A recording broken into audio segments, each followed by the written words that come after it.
jiru dhakaadha malee halagaan namaan na'u dhaloota malee.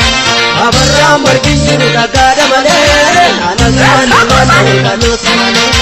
Antaaboo fardeen bulu sangoota malee kogaraa naarii qabanaan obse malee. Antaaboo fardeen bulu sangoota malee kogaraa naarii qabanaan obse malee.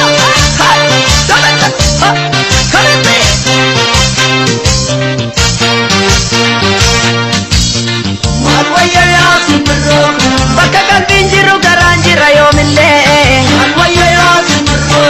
sumatu caalaa qomoo koormi beekne malee. Bakka qalbiin jiru garaan jira yoomillee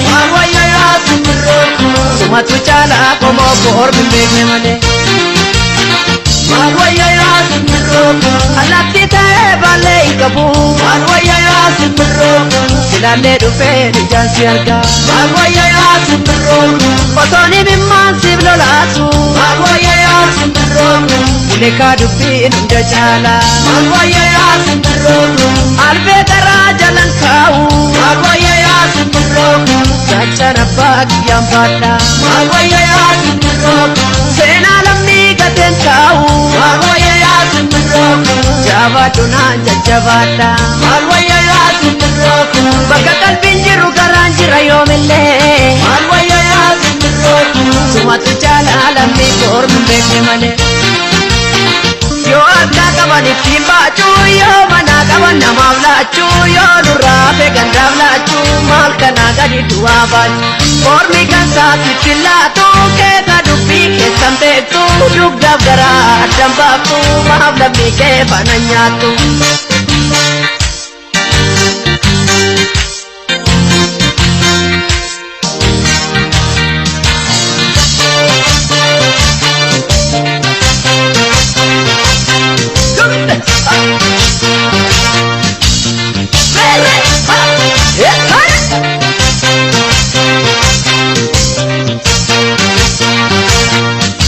Abarraan margin jiru dhakaadha malee halagaan namaan na'u dhaloota malee. Abarraan margin jiru dhakaadha malee halagaan namaan na'u dhaloota malee. Sandaaboo fardin bulu sangoota malee kogaraa naarii qabanaan obse malee. Sandaaboo fardin bulu sangoota malee kogaraa naarii qabanaan obse malee.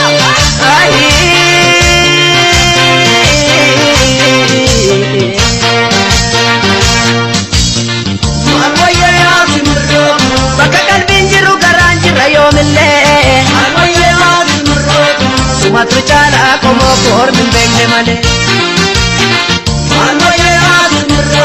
Bakka qalbiin jiru garaan jira yoomillee sumatu caalaa qomoo koormi beekne malee. Kan kee kun gaara na nyaata hiikin biyyaarraa si baase ilma baadhuma isaa fakkaata leenca tuqaa rummisiise. Alatti ta'ee baalee hin qabu silaallee dhufee ijaan si argaa. Osooni mimmaan siif lolaatu ulekaa dubbiin hunda caalaa. Bakka qalbiin jiru garaan jira yoomillee sinatti caalaa lammii koormi beekne malee. Ayaatu meega baallee kaayyaa lukkuu sana neegaa kaayyaa dullee garaa beekaa ilkaan hundaa fuuldesse. Ayaatu meega baallee kaayyaa lukkuu sana neegaa kaayyaa dullee garaa beekaa ilkaan hundaa fuuldesse. Koormi kan saasitti laatu keeka dubbii keessan beektu dugdaaf garaa addan baaftu maaf dhiira kee faana nyaattu. Ayaatu meega baallee kaayyaa lukkuu sana neegaa kaayyaa dullee garaa beekaa.